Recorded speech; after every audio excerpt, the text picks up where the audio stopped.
Okay, I see it on YouTube. Yeah.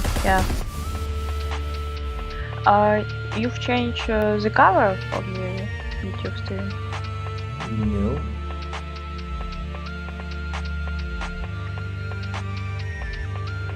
I mean, I used the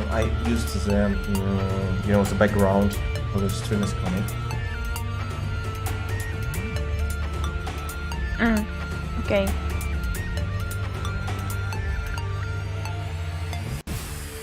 Yeah, it works. Okay, I can't see it on Steam yet.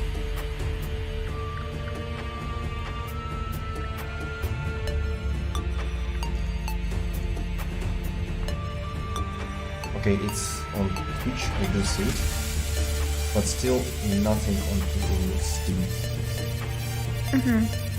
I think that maybe they changed something stream-wise, because there was a recent update of Steam. That's why I'm not sure that it will be working there. Well, anyway, it's not a big deal. We can fix it later. I mean, on the next week. Okay, so it does to YouTube and Twitch. Oh, then we'll just make a small break and I'll be back soon. Then we'll join in Discord.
Hello?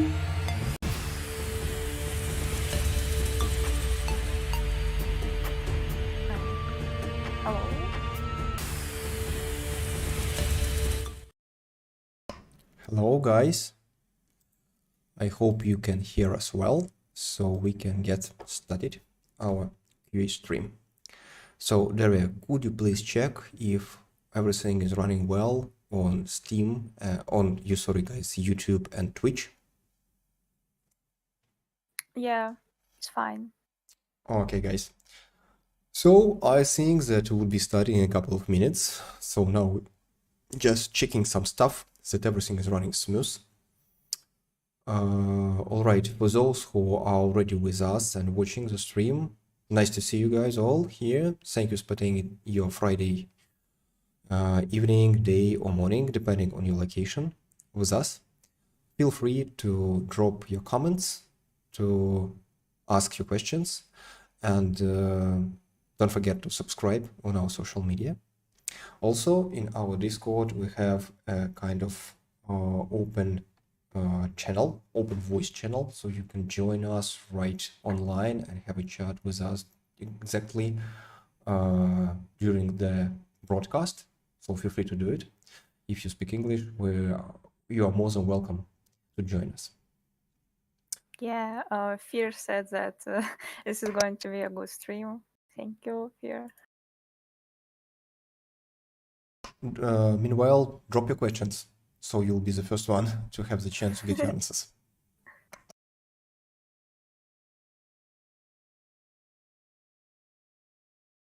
All right, while we are waiting for everyone to join, I just want to share with you some good news. Well, it's good for you, but not maybe that's really good for me. You see the headphones, which you always see on my head while we're having our broadcasts.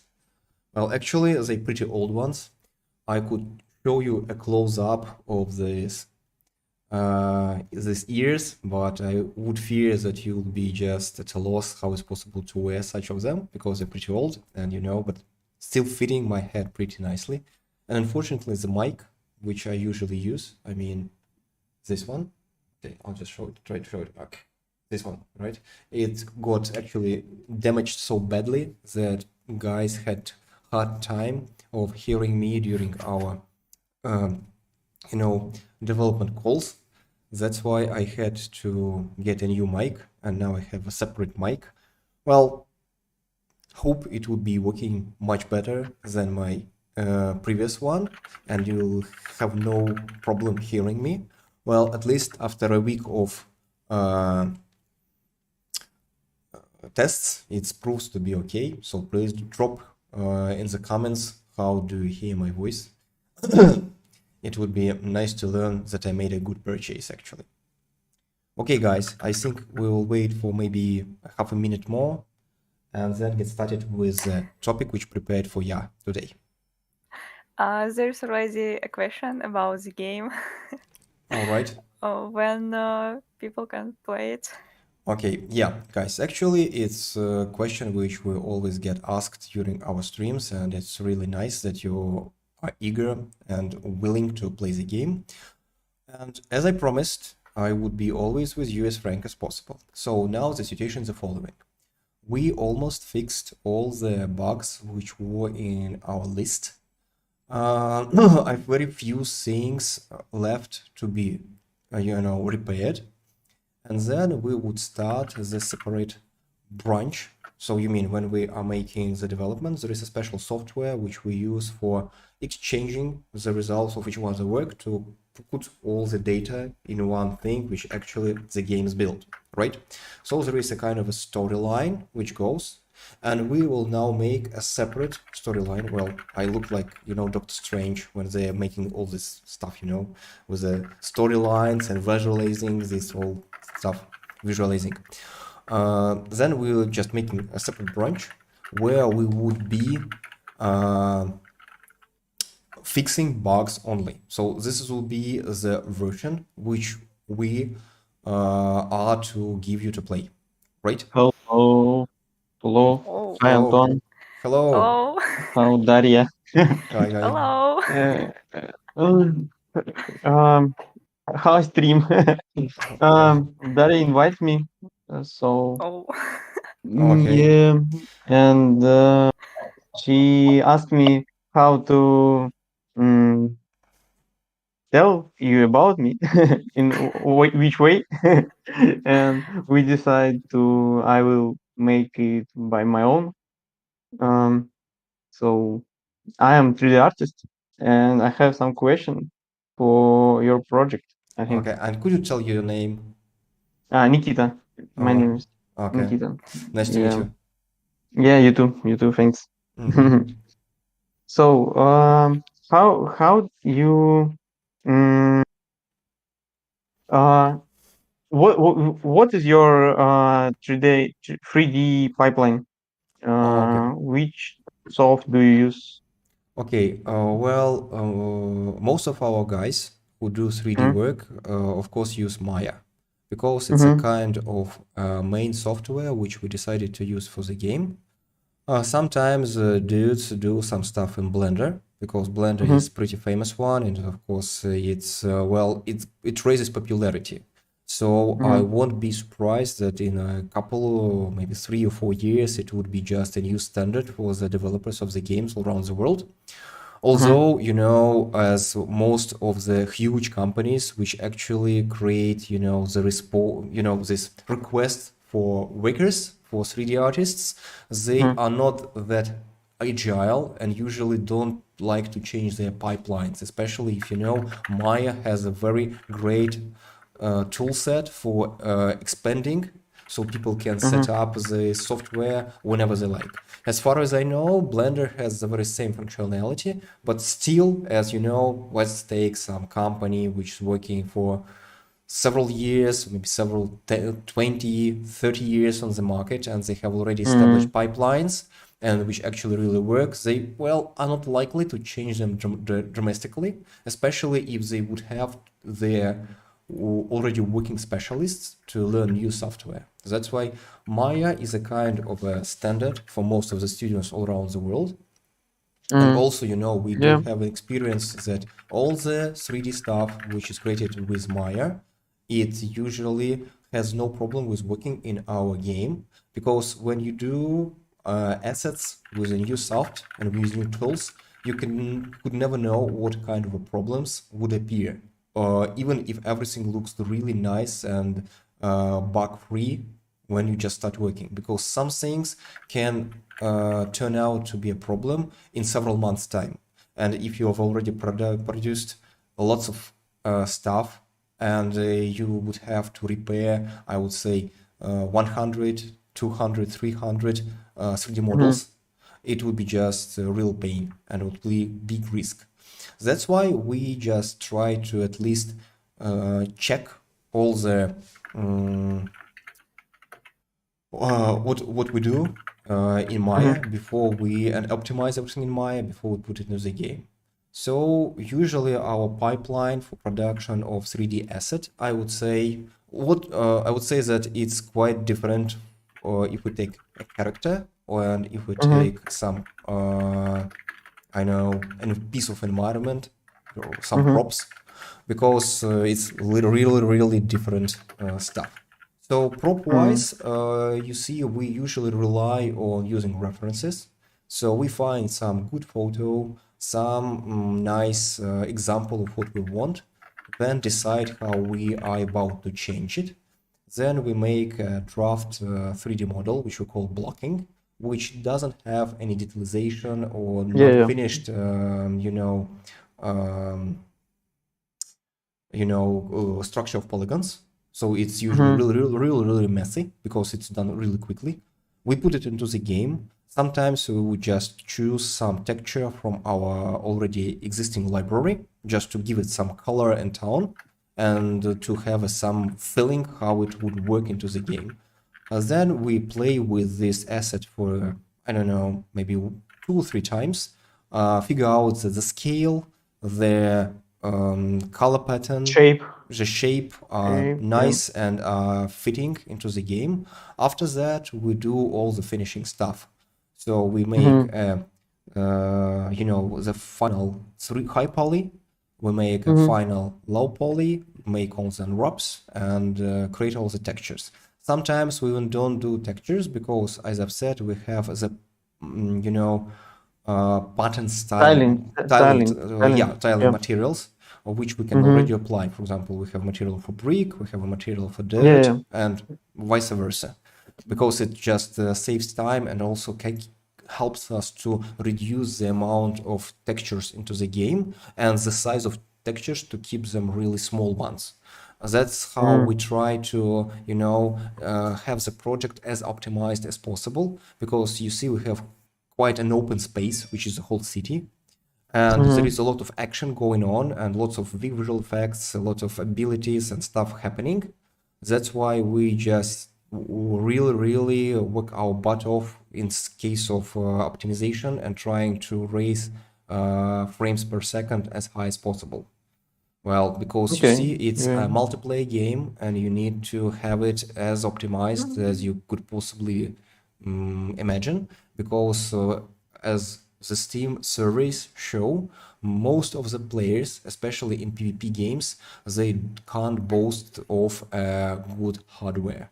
So they have a Mm-hmm. very quite mediate and even lower than mediate machines, PCs, and that's why we can't just well, you see, there was a very funny situation because once we were deciding what type of render we should use in the game, so we could choose between high quality render, what let's call it, and somehow medium quality render or rendering. So high quality rendering was giving a really so neat picture. Sometimes it even looked like it was I mean, well, cinematic looking, really good, but it was just having an awful frame per second rate, so it's just about 10-15 on some average machine, which is our key audience. That's why we had to lower the quality of rendering. So, well, but still it looks nice because it helped us to get the stable 30 frames per second on an average machine. And if we take some higher machine, you can easily get 60 frames per second, 80 frames per second, and even higher, depending on what type of processor and video card you use in your PC. So that's the thing. So if we talk about creation of characters, characters are quite harder, taking account that Beast our main, attraction, main marketing thing is characters, especially monsters and beasts. First of all, we come through an idea what kind of a monster we want. Write a simple, just very short, in several sentences, game design. What type of abilities a character, I mean, both raider and beast should possess. What type of gameplay we're expecting. Then we gather references, relying on the style which is similar to ours. Like, first of all, we try to find something, in case of raiders, similar Mm-hmm. in World War One, because it's a huge source of inspiration for us, and it has just tons of cool steampunk and dark-looking characters. Well, I mean, all this strange armor, all these strange gas masks, and stuff like that. Do you animate your characters in Maya too, or use Yes, Cascador maybe? our guys who work with us, animation wise, they use Maya. Mm-hmm. And actually, I believe it's my personal opinion. I can't say that it is a kind of a proven thing, but still, that's what I think. That's the case why Blender is still being not really so popular, because most of the animators worldwide they use Maya. And when Mm-hmm. you work on a project, especially huge ones, you try to reduce the number of software used because it helps to keep the pipeline smaller, and it helps you to have people in the studio who could give an upper Who hand. can help Yes, each other? Yeah. yes, Mm-hmm. of course. And also for your technical artists, guys who work as a kind of a link between artists and programmers, coders, developers, Yeah. whenever you call them. So they make some, I don't know, I would say scripts, they make some new tools for Maya, and all the dudes who work with 3D can use them. And that really matters. The same, as sometimes developers joke, keep it simple, stupid. It really works.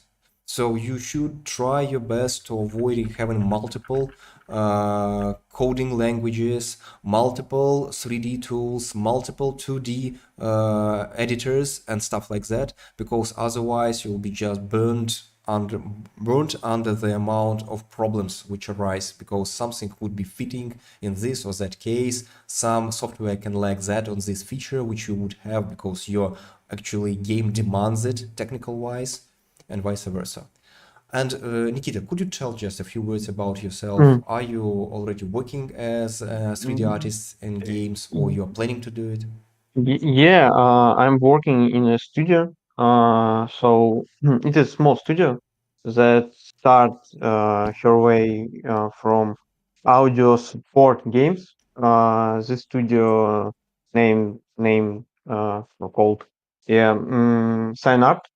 And I am working in little game development office, but outsourced, yeah, in game development team. So I start my way in Blender. So now I use a lot of software to make my props. I'm environment artist, props artist. Um, so yeah, I agree with you about Maya, but I check sometimes vacancies in our big companies and companies smaller that are smaller. So they uh, search for people who know Blender and Maya or Blender or Maya, no matter. So I watched a video of development marathon game. Maybe you saw it in YouTube. It is Bungie, game made by Bungie, uh, and they use Blender for modeling and rigging, I think, because they're a part of a video when they do it in Blender.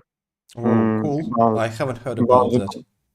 yeah, and it um, make me happier because I use Blender and more companies transfer their pipelines to Blender.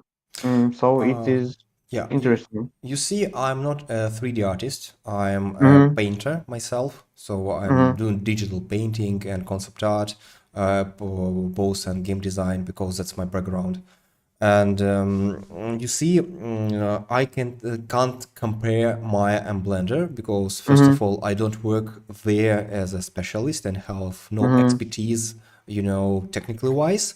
I just know that in our team, yes, Maya is a kind of a standard that we all follow, but still we do have guys who use Blender for some Mm-hmm. Mm-hmm. tricks, for some things which they can do faster there, and for example, make some Yeah. strange shape which they just know how to do in Blender, and maybe it's harder, or they just lack knowledge how to do it in Maya, and we don't see any problems there. As soon as the final model is prepared in Maya, we just don't care much. Especially for Mm-hmm. blockings, people usually use Blender because, well, it may give them more.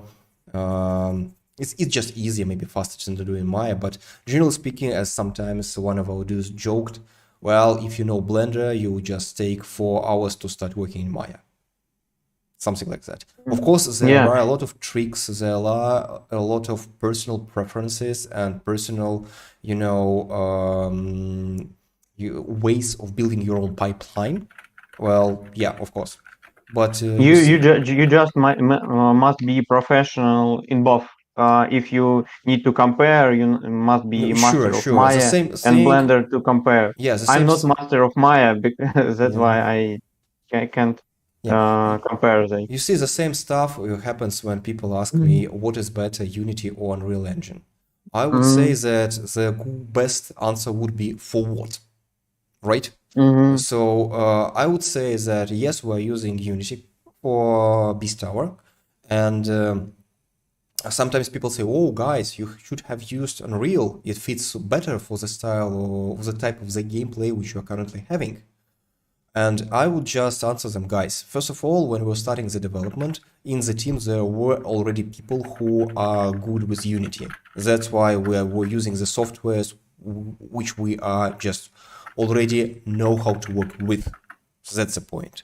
Secondly, now we just sometimes we have this doubt that maybe Unreal would be a better choice for us, but well, taking account the amount of tools and Mm-hmm. pipelines which we have and they're already built on Unity, they make just no sense to switching to Unreal now, especially Yeah, when the yeah, yeah. game are at the point when everyone is, as you know, waiting for the open test, which is not actually the very first open test. We have open tests previous year. Mm-hmm. And thirdly, I just recently had a talk with two guys who are really good. One person is really good with Unreal, and another person is really good with Unity. And they both told us that, Well, in your case, exactly in your case, Unity should be the best choice because Unreal just makes a real pain to optimize if you have a very huge space, a huge open space. Most of the Unreal games, they tend to have, this kind of a corridor-looking gameplay when you either just go into closed spaces like some laboratories, some undergrounds, or it just visually played as a kind of a system of corridors when you don't have a lot of open air Space. around you. It's just a kind of a fake. So you go through the forest and you can see, just go through the tunnel of trees or something like that. Of course, you can tell us that there are games like Days Gone where you have quite huge spaces and it's actually done on Unreal. But if you read some about the development of Days Gone, you'll figure out that people were just having a toughest time ever to solve some issues. Have you heard about these problems? No, I don't saw this game a Okay. lot. So you So see, yeah, but I believe you know I didn't. about this game Days Gone, Yeah, right? I Okay. hear it about So it, but first of I all, didn't watch. guys had a problem that Unreal 4, it Mm-hmm. wasn't really good with two-wheel vehicles like bikes. And Mm-hmm. riding a bike is the key mechanic in the whole game because it's about the biker. That's why they Mm-hmm. needed to do some stuff like making half of a car which moves around. And they managed to do it really well because Mm-hmm. riding a bike is the best thing in the whole game. Secondly, they had a problem with crowds of zombies which are chasing after the main character because Unreal is not really good with having lots of units in one space. That's the case why, for example, such dudes who are making Days Gone and who are Mm-hmm. making not no sorry World War Z and guys who Mm-hmm. are making now the Oh. Space Marine 2, they're not using Unreal. They're using their own software. It's their own Mm-hmm. game engine which allows to have crowds, huge crowds on your screen and don't make your video card collapse. I told with a guy who worked in Saber and worked with on Space Marine 2. So and yes, he tell me about lot that they are use lot of uh, their own software or their own scripts that in their pipeline. Yeah, because actually Not. they have their own Mhm, game engine. That's the thing. It's mhm, not Unity, it's not Unreal, it's not CryEngine, it's their own because it's totally dedicated to solving one main problem, making games with lots of enemies. That's mhm, where it shines. Yeah, that's the thing. So returning to the pipeline of character creation, right? So after we decided about the design of gameplay and then we mhm, about what type of visual actually we want to have. Okay, we want this character look like a cavalry officer of World War One, or we want this monster to look like, I don't know, the monster of Frankenstein, right? Then we mhm, start collecting references. After we figured out which references we want, we just start making sketches relying on these references, figuring out which sketches are the best ones, and then after several iterations, we come to the final design, I mean visual design of the character. And after it's just drawn in a nice pose, which has a body language and expresses the actual character of the character, sorry for saying that twice, we mhm, start drawing blueprints. I mean, in a pose, we're drawing from all the sides this dude or girl. After it's done, we have all the pieces of armor, of equipment to have it on separate pieces of this list.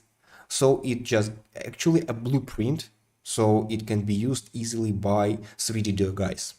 3D guys then make a high poly. After high poly is done, we just go, in usually we make them in ZBrush. We just make a kind mhm, of there is just a simple thing which you could do in ZBrush to lower the resolution. So it's looks mhm, a kind of a bit blurry thing, like a piece of soap, after you use it for some time. we put low poly cage. well, it's something like that. Then we take this blocking of this character directly to the game, just in a pose, and see how well it looks compared to other characters, right? In the line of the characters, the height, the size, the shape, and then we start fixing it. So we fix it in the brush, simplify it, and throw back into the game engine.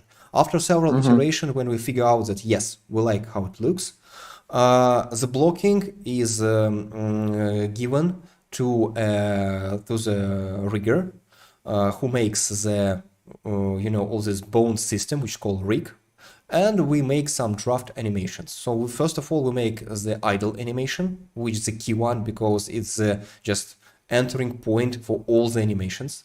We make animation for run in all 8 directions, worst thing. And we make something like jump or maybe one attack. Just after these simple animations are done, we check if all the shapes and all the mass of this blocking character works nicely, that we don't want to fix anything. And also at this point, we already start facing some possible problems that, okay, this piece of the design is not really easy to do. We need to find out how to do it. For example, this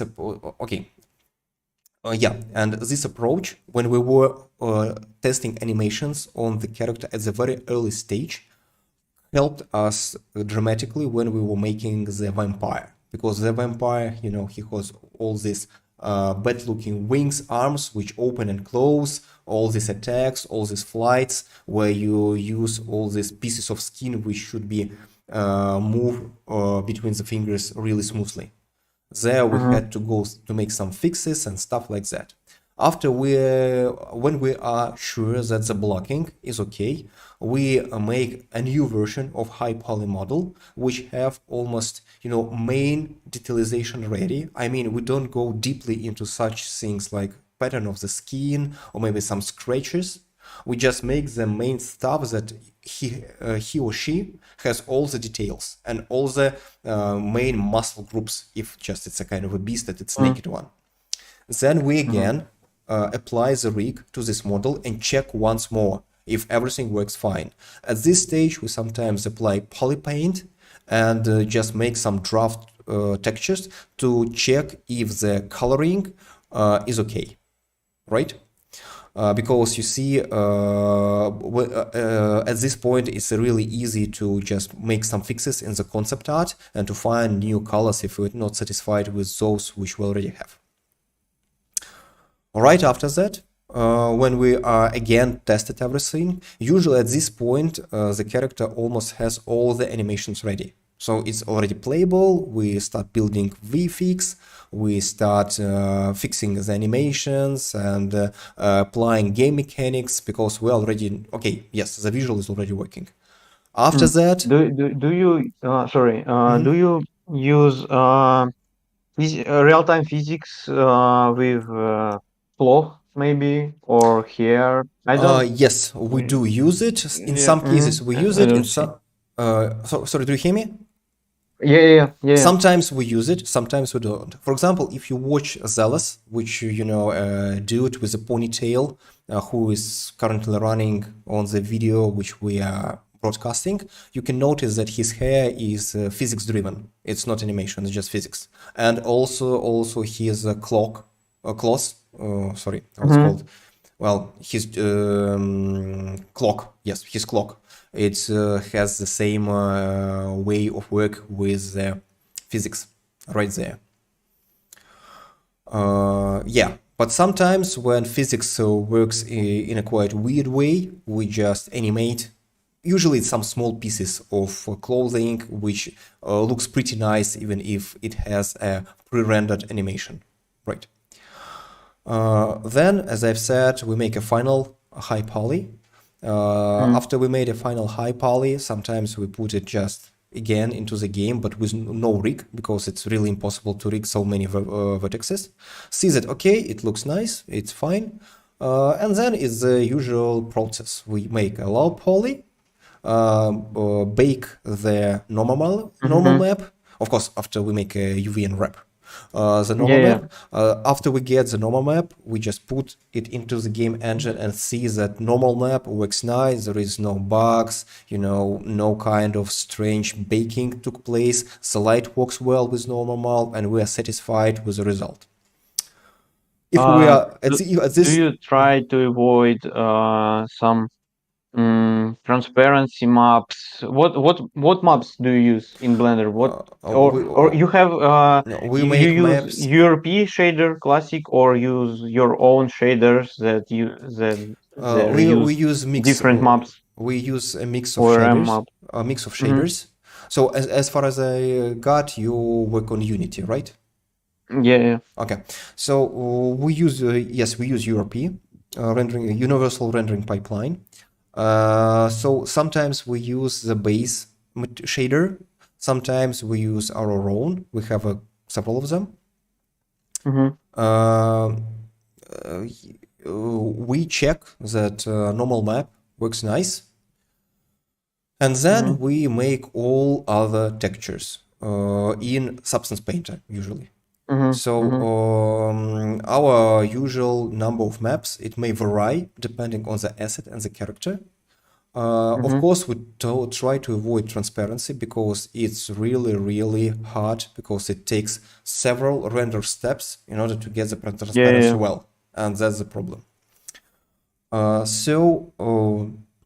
But sometimes we use the transparency. For example, if we get a kind of a banner or some piece of clothes which has, the stone parts, that's why it's cheaper to make it with transparency rather to use all the polygons to describe this very hard mixture of shapes, which usually have a lot of details, this thing, stripes and stuff like that. So usual number of textures takes, of course, normal map, albedo for the main color, then it takes roughness and emission. Sometimes it takes gloss, but as not being a 3D guy, I just won't say that with a firm. But yes, we of course use at least one map for some smallest detalization possible. That's the thing. When I work on mobile apps, we often use unlit, or we use own shader, and there was unlit map, and this is a way how to make some glow without emission, because emission a little bit mm, mm, not a cheaper.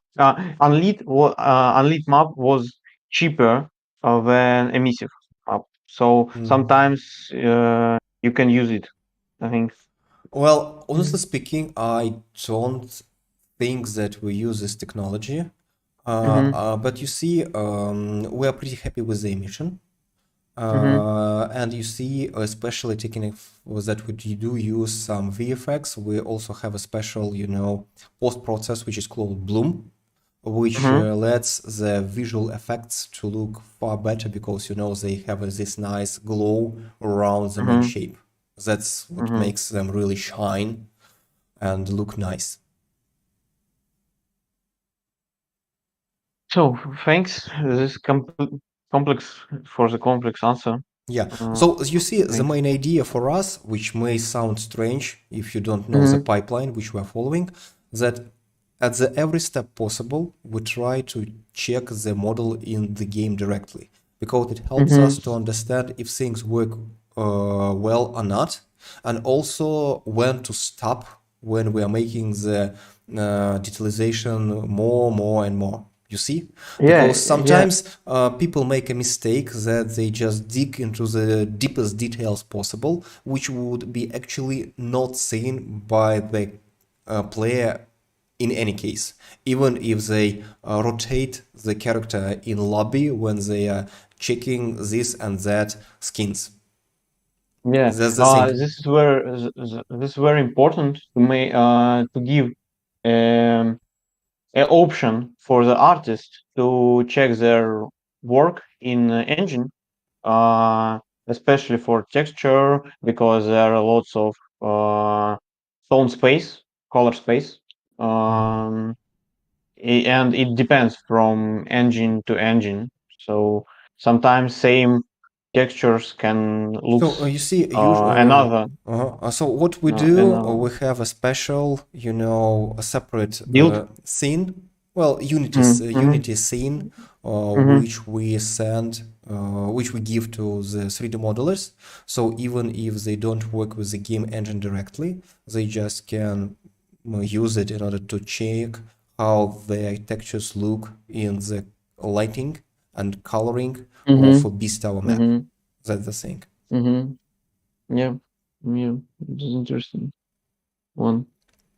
So uh how many time uh production takes for new character maybe? So you decide to make new character and you need to make some researches about it and how many Okay, time I would takes. say that if we could have everyone on board and working full time, I would say it would take around 3 to 4 months if people could work full time. Of course, we don't work full time as being an indie team, Mm-hmm. and that's the problem why Mm-hmm. we always have to make our players wait for quite a long time for the next play test because, well, we just don't have enough resources to make Mm-hmm. everything as quick as Yeah. people would like these things to happen.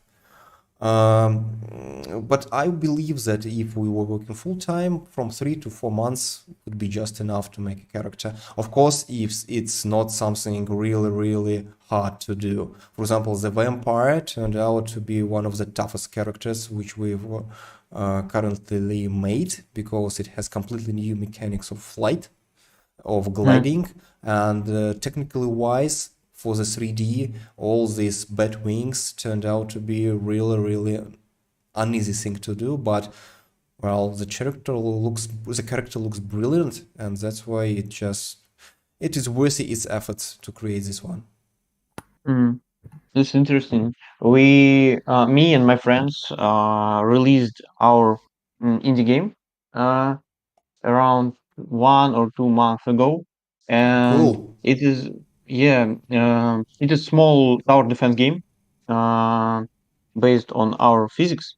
So it is very not stressful but interesting to create some team to create. My task was create some small team of artists, uh, and we have no money for to pay them. So it is interesting and hard to find specialists that can uh, Well, it's the problem help you. all in this phase because you Yeah, see, yeah. well, in order to do something, you need people to do it, and people need to pay bills. That's why you Mm-hmm. see, that's why we, for example, work a lot with interns. I mean, with those who want to get into industry but lack knowledge Mm-hmm. and lack experience. Yeah, yeah. And Me too. we just, okay, guys, you help us with some stuff and we teach you for free. Well, that's how it works. Well, because of course, if we take Beast Tower as well, if it would be just a kind of a project that would be done by some, well, I mean, studio with funds, well, it's quite a huge project, and sometimes people would ask it, well, it's impossible. Indies don't do games like that, and we say, well, but we do. Mm. What do Yeah. you think? What is harder, find an artist or program boy, Well, I would say program that guy finding a for developer. indie game? Yeah, I for would indie say game. it is the same thing for both indies and both not indie teams and not indie companies. Developers are just fewer. They're less specialists. I mean, those who can program code. Usually, people call them developers. Well, but still, you see, it's funny because each Yeah. person who is working on the game is a developer. Whenever it's a Mm-hmm. community manager, a game designer, or a QA guy, it's still a developer. Okay, but if we talk about programmers, let's say just not to mix terms, yes, they are harder to find because just less people on the market. Well, just because Mm. artists are far more people who get interested, and especially if we take 3D artists who are working with props, There are a lot of good guys start their career with making props because you can just study several tutorials, you can get the software and start experimenting and trying some simple things like barrels, some lanterns, some, I don't know, Donuts. some stones, things really, Mhm. really simple ones. But still, every games needs this stuff. Okay, Yeah. that's why you see, of course, 3D artists are far easier to find, and you see, uh, well, just developers, they have to, be really, really dig deep into the project in order to work on that. And being a 3D artist, if you just have at least 1 or 2 3 hours per day, you can easily participate in indie projects because just you're given one task, you do it, you are quite separate from the other team. I mean, you don't need to test a lot of stuff, Communicate. Yeah. communicate a lot. Well, usually you communicate Mhm. with some art lead or art director, the dude who is in charge of the whole visuals on the game. He or she gives you some task, you do it whenever you have time, then upload the model or just drop it into some Google Drive Mhm. and people get it into the game, or just you put it on in Unity or Unreal Engine, depending what the team is using. Check, okay, it's nice, and then you send it, and you even don't bother about how it gets directly into the game because it's the job of the level designer, the person who just puts it on the map physically, that is okay, Mhm. it's there. Yeah. I see. So, I thank you for answer. I Okay, think I have no question. okay, thank So, you very much for joining us, and yeah, you too. You too. You don't you too. mind Thanks. if we ask you a couple of questions? No problem. Okay, I Okay, can answer. so just and what is your field of specialty? So you are a prop artist, or you are hard surface artist, or you work on characters? I'm on the way of 3D generalist because I learning some animations.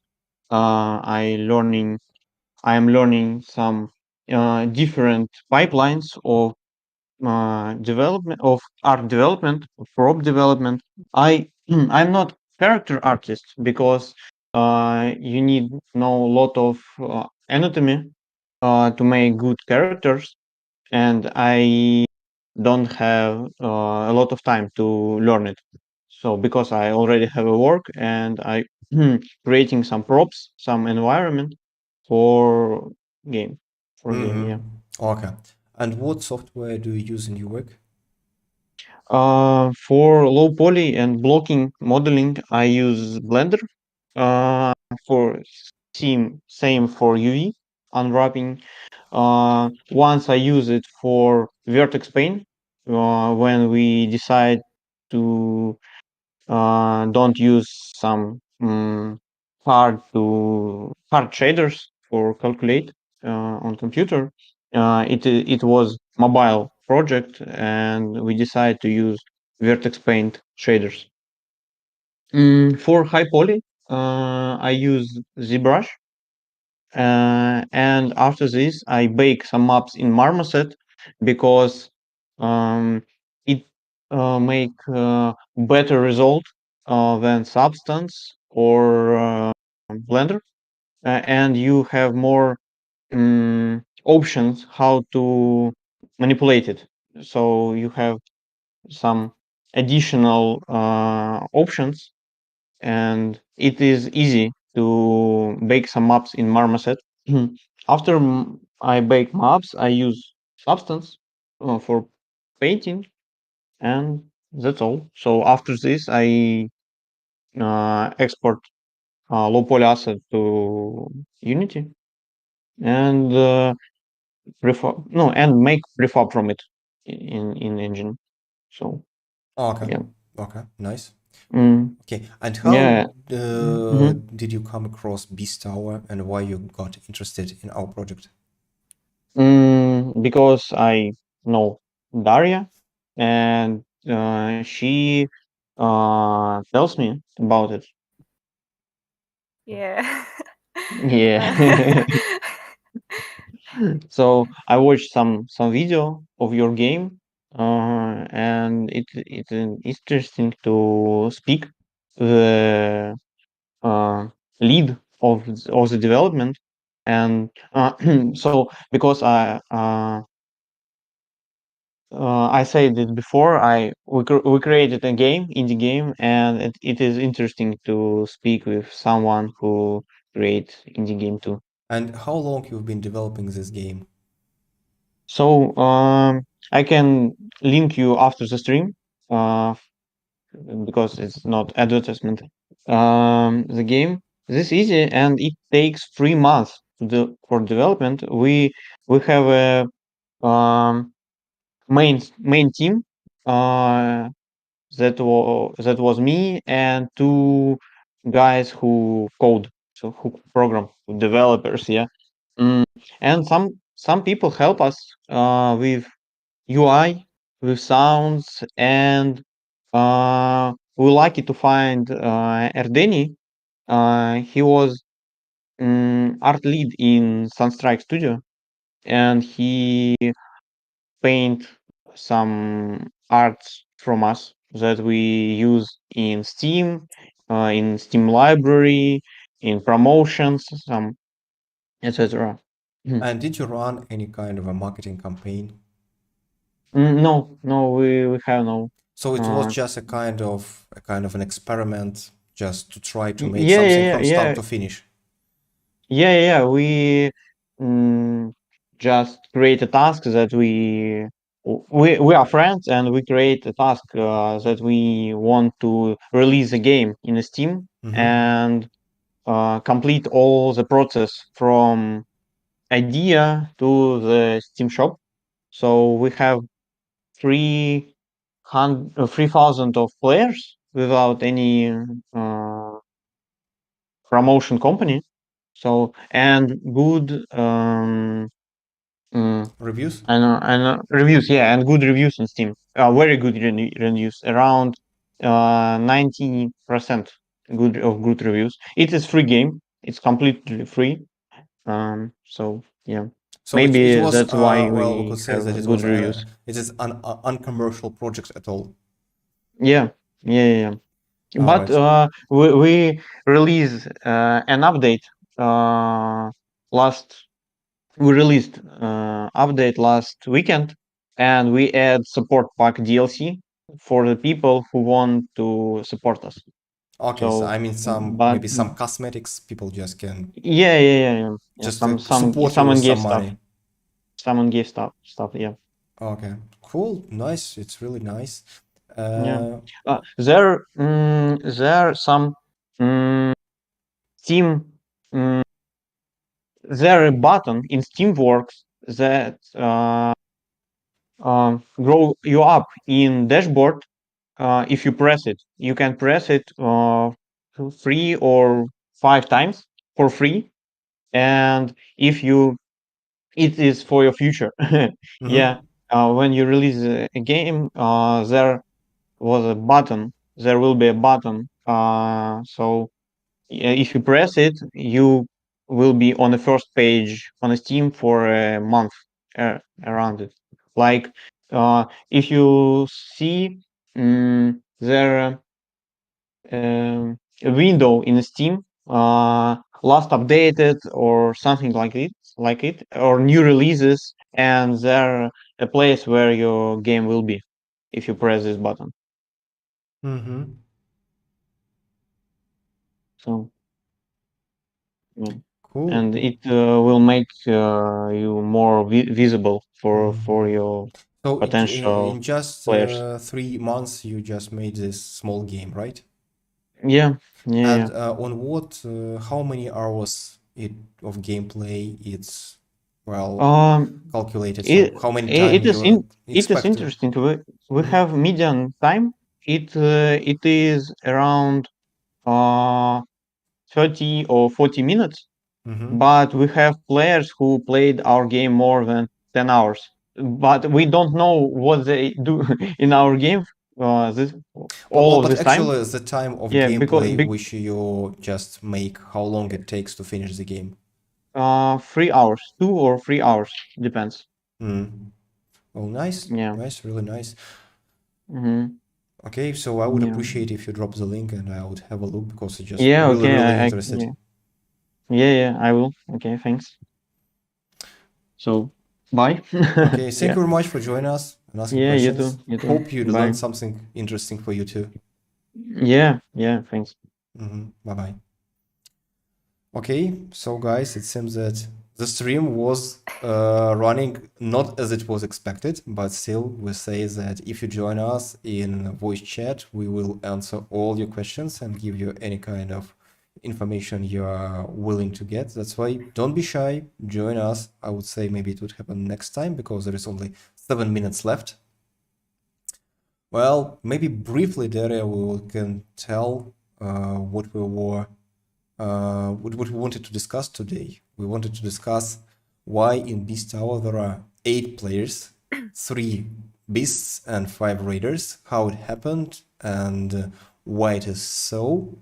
Well, I'm not sure that it's enough time to tell everything, but just for the sake of, plan which we had before the stream, I would just need to notice that it took us several iterations of gameplay to come to the actual gameplay loop which we do have in the game right now.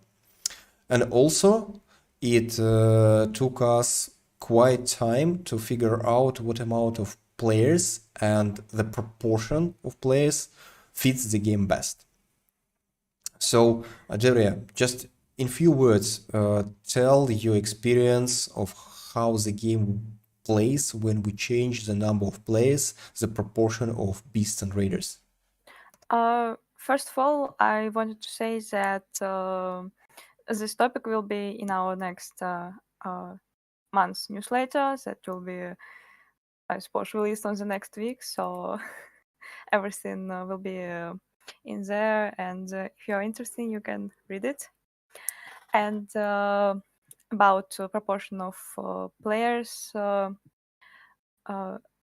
not sure. I should say that about 8 players now.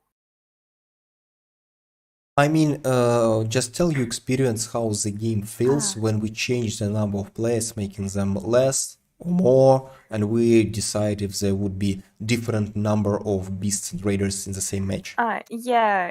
Maybe I just used to play as 8 players in a match, and when we were testing some experiments and changed this number, it feels completely different, even if there like on one more player. Doesn't matter if it's a beast or a raider. It just it becomes more dynamic, and sometimes you even don't have time just to breathe out to find the arcana or something like that because there is always someone nearby, and if there are like less people in the match, it feels more deserted because you hardly can see anyone on the map. So yeah, I believe that 8 players is the best number for the match, for me.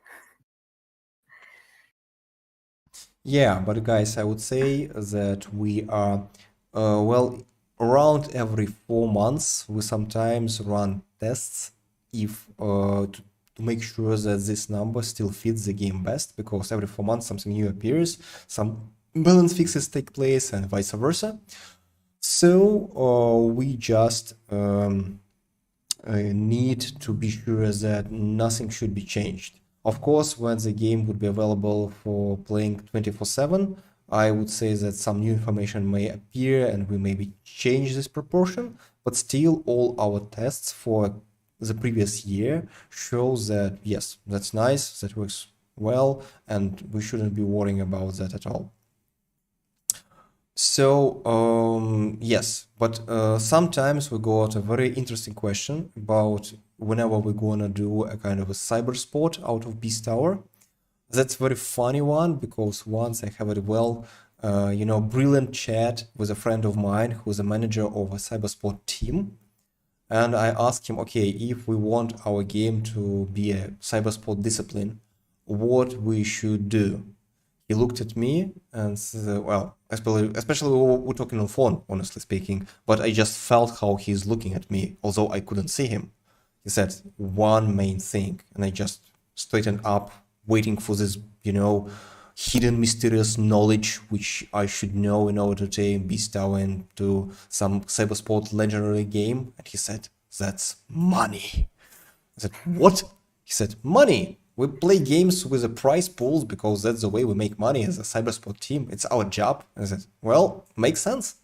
Well, but still, if we talk about just such things as fair play, they still matter, because if a cyber sportsman or a cyber sport team or a person who invests money in cyber sport team wants the dudes to play this or that game, this person should be sure that there is some chance to win if people are very good in the game. That it doesn't depend on some random, it doesn't depend on some I don't know, just luck and stuff which you actually can't control. That's where this concept of fair play just makes sense, because the game rules should be so that you still have a chance to win if you do everything right and don't make any mistakes.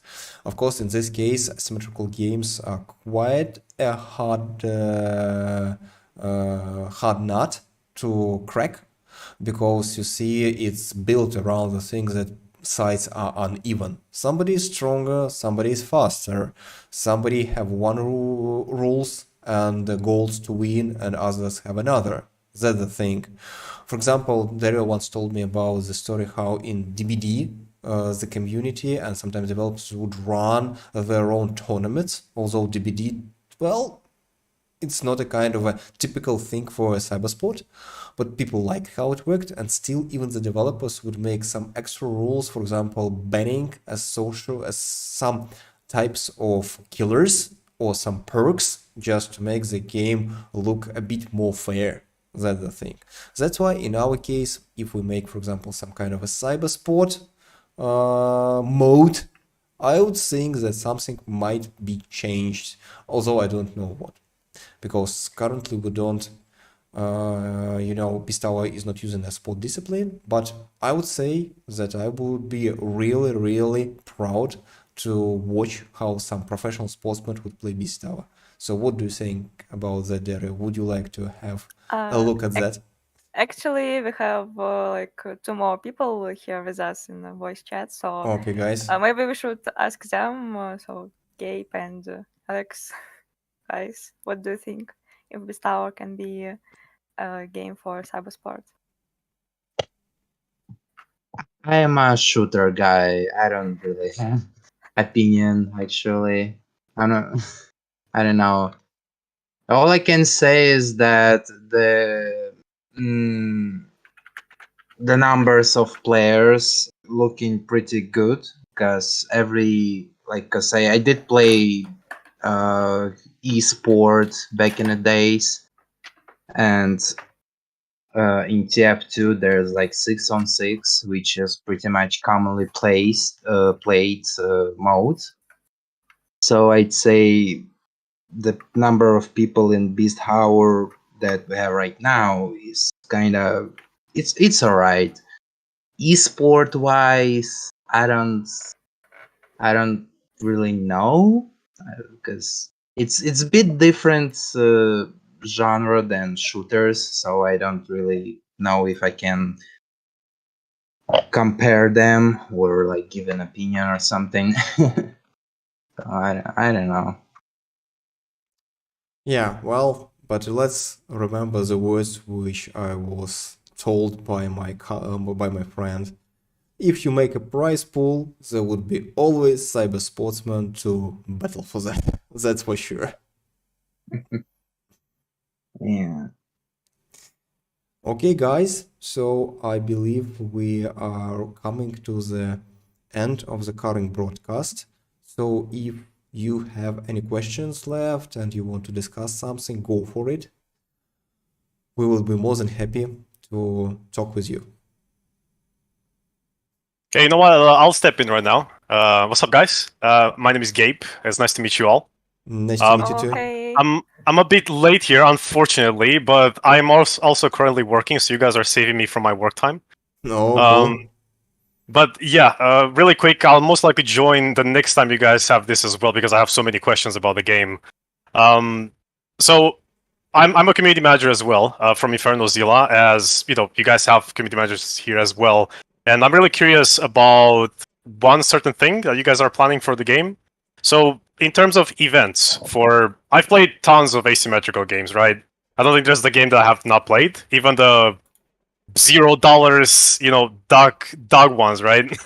But in terms of events, besides the normal tournament and different teams and who's gonna win and receive the prizes, what are you actually planning on doing with the community? I think this is more of a question for the community managers rather than towards you, Iron. But of course, if you want to add something, I'm more than happy to hear. Okay. So, well, it turns out that being a creative director means to be a person who knows something about everything. That's Yeah. correct. And usually when it comes to making some events or just stuff like that, we of course plan them together because it's a kind of a thing all the team takes part in, because for the event you need to prepare some piece of game, right? Well, event-wise, of course, we want to follow all the main dates in the calendar of every PvP game, every game servers, like, Snowfall, Christmas, Lunar, Spring, Summerfest, Halloween. Yeah, Halloween is one of I like that. That's pretty cute. I like that. Yeah, well, and of course we need to follow this stuff with getting new content. First of all, characters, of course, and of course skins. We recently had a quite long stream, one of our maybe month or two ago, when we were discussing skins, showing some examples, and we already have quite a bunch of skins drawn in concepts.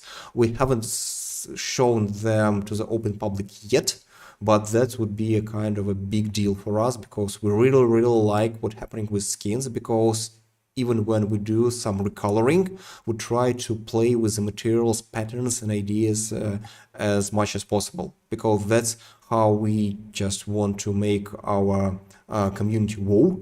That, of course, you see that the model, the polygons, they don't change, but it's a completely different feeling of the character. It's not just, changing the hue and saturation of skin or some general suit or person is wearing.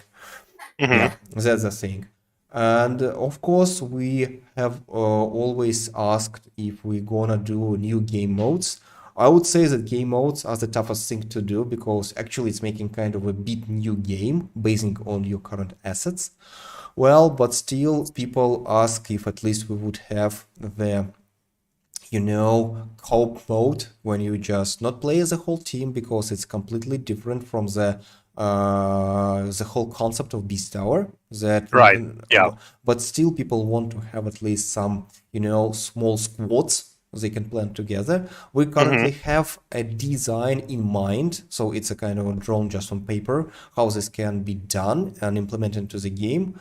Well, but it would take time when we would say to implement them, because if we take, for example, such games as Battle Royals, they usually all starts as free-for-all, and only half a year later they have the squad system installed. Maybe now it's a bit different and they try to put it as early as possible. For example, if we take Apex Legends is just built around the idea of playing as squads.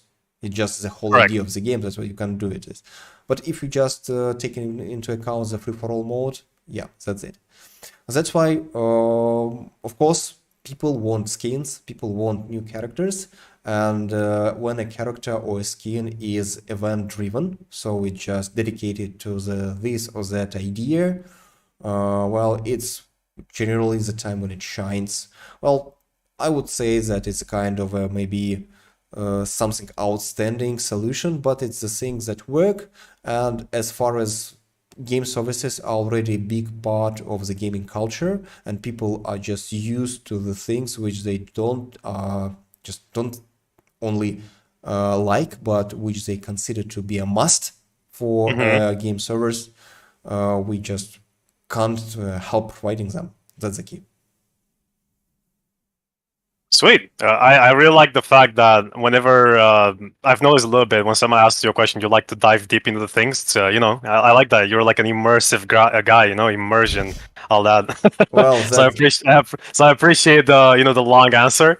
Other than that, I've been following this game. I really don't remember when exactly, but I do remember there was one day where I was just looking for asymmetrical games, and I was able to find your game. I think I'm not sure if I left and rejoined the server, but at the current state, sorry if I'm asking, maybe you've heard this millions of times, but I wasn't able to keep up with the progress, unfortunately. On the current state of the game, when do you guys think an ETA for a release will be, or a really early version of the game for players to just dive in? Okay, you see, yes, it's a question which is a kind of really, really painful for us because Yeah, I understand. Yeah. people want to play the game and we Mhm. want to give promises which we are not likely to keep. Don't go to cyberpunk style of stuff. Yeah. So that's why we would always say that we just explain what current state the game is and what do, so people just from stream to stream listening to this answer, they just can figure out what's happening with the game. So now we are at the point of preparing the new open test, which everyone would be able to join at the given Sweet. time.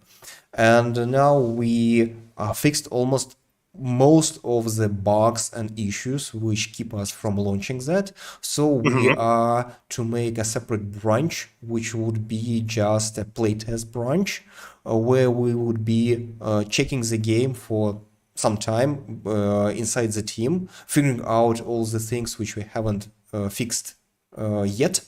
And as soon as we have this branch ready, I mean, there would be no new stuff there from the current state of the game, I mean.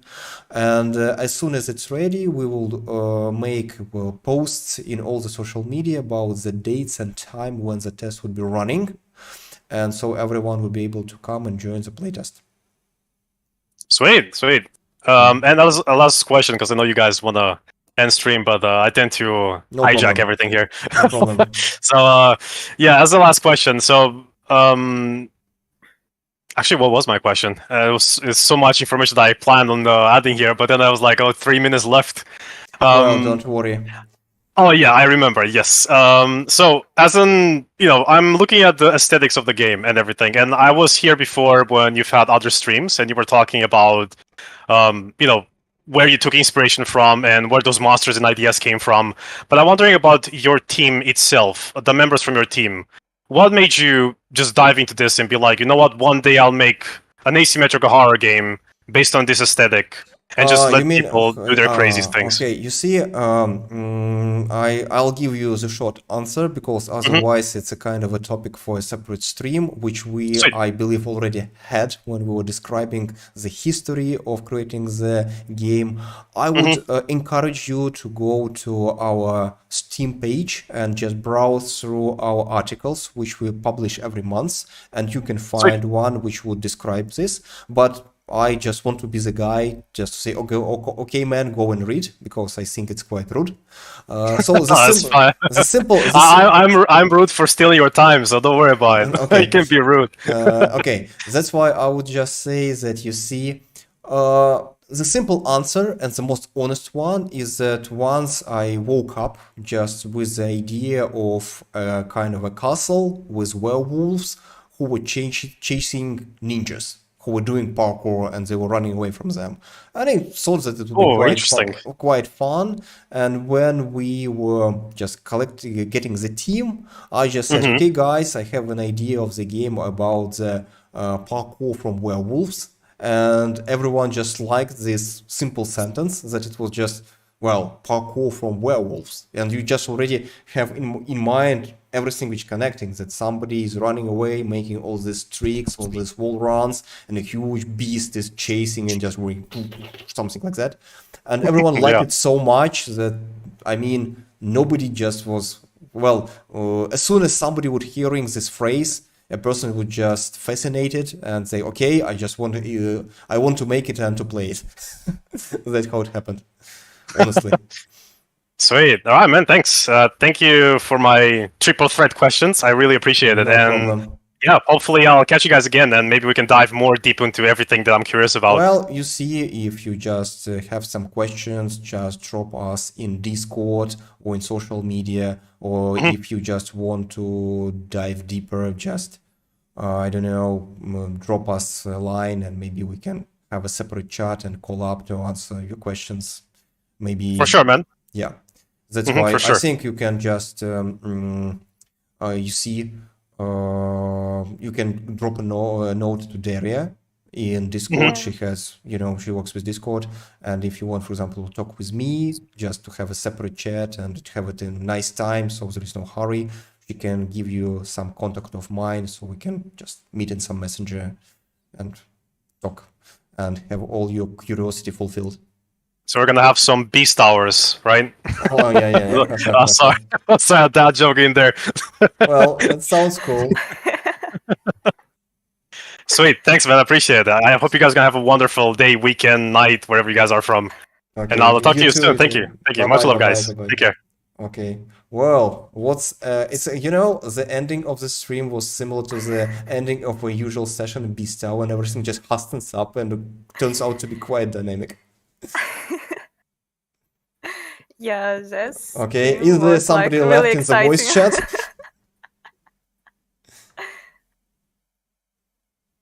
Is somebody left in the voice chat, or it's only two of us left? Only Alex.